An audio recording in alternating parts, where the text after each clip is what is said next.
नेहा की बेकरी शहर की सबसे मशहूर बेकरी थी। उसकी बेकरी में हमेशा ग्राहकों की भीड़ लगी रहती थी। लोग दूर दूर से उसकी बेकरी के स्वादिष्ट केक और पेस्ट्री का आनंद लेने आते थे। उसकी हर केक में मिठास के साथ साथ प्यार भी घुला होता था। नेहा सुबह जल्दी उठती और अपने काम में लग जाती। उसकी मेहनत और समर्पण की वजह से ही उसकी बेकरी इतनी सफल थी। सबसे पहले वो अपनी बेकरी खोलती। सुबह की ताजगी और ठंडी हवा में बेकरी खोलने का अपना ही मजा था। नेहा को अपने काम से बहुत प्यार था। बेकरी की खुशबू से उसका मन नाच उठता। ताजे बेक्ड केक और पेस्ट्री की महक पूरे माहौल को मीठा बना देती थी। नेहा को इस महक से बहुत सुकून मिलता था। ग्राहकों को खुश देखकर नेहा को बहुत खुशी होती। जब लोग उसकी बेकरी के केक और पेस्ट्री की तारीफ करते तो नेहा का दिल गर्व से भर जाता। उसकी मेहनत का फल उसे मिल रहा था। नेहा की जिंदगी बहुत ही सरल और खुशहाल थी। उसे अपने काम से संतुष्टि मिलती थी और यही उसकी खुशी का राज था। उसकी बेकरी ही उसकी दुनिया थी। क्या मैं आपकी मदद कर सकती हूँ? एक दिन नेहा अपनी बेकरी में नया मेनू लिख रही थी। वह अपने ग्राहकों के लिए कुछ नया और खास बनाना चाहती थी। उसकी रचनात्मकता और नवाचार की भावना उसे हमेशा कुछ नया करने के लिए प्रेरित करती थी। तभी दरवाजे की घंटी बजी। एक लेडी डाका अंदर आया। उसकी आंखों में एक अजीब सी चमक थी, जैसे वह कुछ खास ढूंढ रहा हो। वो थोड़ा नर्वस लग रहा था। उसकी चाल और हाव भाव से लग रहा था कि वह कुछ कहना चाहता है, लेकिन हिचकिचा रहा है। नेहा ने नमस्ते कहा और पूछा, क्या मैं आपकी मदद कर सकती हूँ? उसकी आवाज में एक अपनापन था जो किसी भी अजनबी को सहज महसूस करा सकता था। लेडी ढाके ने एक डरपोक सी मुस्कान दी। उसकी मुस्कान में एक अनकही कहानी छिपी थी, जैसे वह कुछ कहना चाहता हो लेकिन शब्द नहीं मिल रहे हो। नेहा को लगा जैसे वो उसे पहले कभी देख चुकी है। उसकी आंखों में एक जानी पहचानी सी झलक थी, लेकिन नेहा को याद नहीं आ रहा था कि कहां ये उसे याद नहीं आ रहा था। नेहा ने अपनी याददाश्त पर जोर डाला, लेकिन वह कुछ भी स्पष्ट रूप से याद नहीं कर पा रही थी।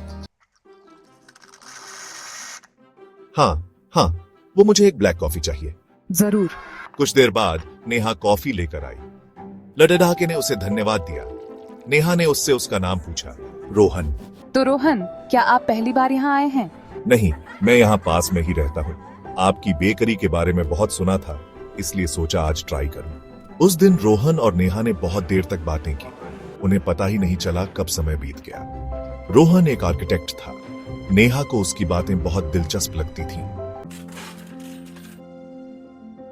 रोहन अब रोज बेकरी आने लगा था। हर सुबह जब सूरज की पहली किरणें बेकरी की खिड़कियों से अंदर आती, रोहन वहां होता। कभी कॉफी पीने, कभी केक खाने। बेकरी की हर चीज उसे भाने लगी थी, लेकिन सबसे ज्यादा नेहा का साथ। नेहा और रोहन की दोस्ती गहरी होती जा रही थी। दोनों घंटों बातें करते, हंसते और एक दूसरे के साथ समय बिताते। वो एक दूसरे के साथ हंसते, बातें करते और अपने दिल की बातें साझा करते और एक दूसरे की परवाह भी करते।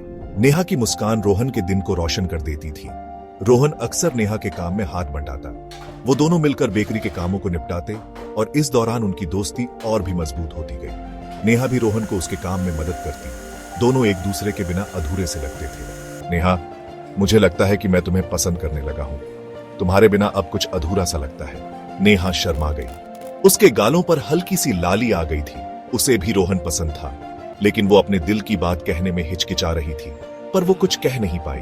उसकी आंखों में कई सवाल थे, लेकिन दिल में एक ही जवाब। रोहन ने नेहा का हाथ थाम लिया। उसकी आंखों में प्यार साफ दिख रहा था। उसकी आंखों में प्यार साफ दिख रहा था। नेहा ने भी उसकी आंखों में झांका और उसे अपने दिल की बात समझ आ गई। नेहा का दिल तेजी से धड़कने लगा।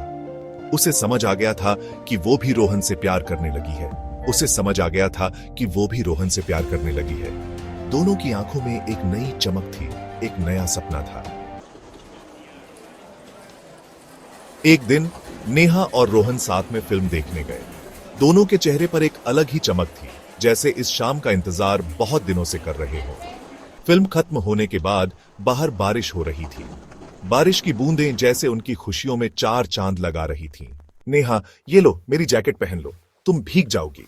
रोहन ने अपनी जैकेट उतारी और नेहा के सर पर रख दी।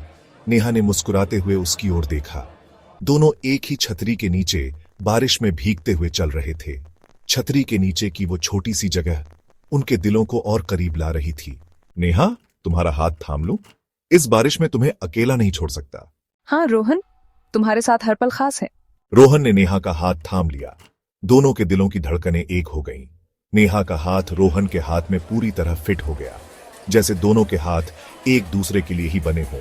उस रात नेहा को नींद नहीं आई। उसकी आंखों में रोहन के साथ बिताए हर पल की तस्वीरें घूम रही थीं। रोहन के साथ बिताया हर पल उसकी आंखों के सामने घूम रहा था। उसकी मुस्कान, उसकी बातें, सब कुछ। उसे यकीन हो गया था कि रोहन ही उसकी जिंदगी का प्यार है। उसकी हर सोच, हर ख्वाब में अब सिर्फ रोहन ही था। अगले दिन नेहा बेकरी पहुंची तो उसका चेहरा उतर गया। बेकरी के बाहर एक नोटिस लगा हुआ था। ये क्या, बेकरी की बिल्डिंग जल्द ही तोड़ी जाएगी? नेहा के पैरों तले जमीन खिसक गई। ये बेकरी ही तो उसकी जिंदगी थी। उसने ये बेकरी बहुत मेहनत से बनाई थी। रोहन, मेरी बेकरी पर संकट आ गया है। नेहा, परेशान मत हो, मैं जल्द ही आ रहा हूं। रोहन ने नेहा को शांत कराया और नोटिस ध्यान से पढ़ा। मैं अपने वकील दोस्त से बात करता हूं। नेहा, हमें कानूनी सलाह लेनी चाहिए। वकील ने बताया कि बिल्डिंग के मालिक को कोई कानूनी नोटिस दिए बिना बिल्डिंग नहीं तोड़ा सकते। नेहा, हमें बिल्डिंग के मालिक से बात करनी होगी। हाँ रोहन, चलो मिलकर बात करते हैं। मालिक एक दुष्ट दिखने वाला आदमी था। उसने नेहा और रोहन की एक न सुनी। तुम लोग बेकरी खाली करो, नहीं तो अंजाम बुरा होगा। रोहन और नेहा समझ गए कि कुछ गड़बड़ है। रोहन, ये आदमी बेवजह बेकरी तोड़ने पर क्यों अड्डा हुआ है? नेहा, हमें सच का पता लगाना होगा। क्या रोहन और नेहा इस मुश्किल से निकल पाएंगे? क्या नेहा अपनी बेकरी बचा पाएगी? जानने के लिए पढ़ाते रहिए नेहा और रोहन की अनोखी कहानी।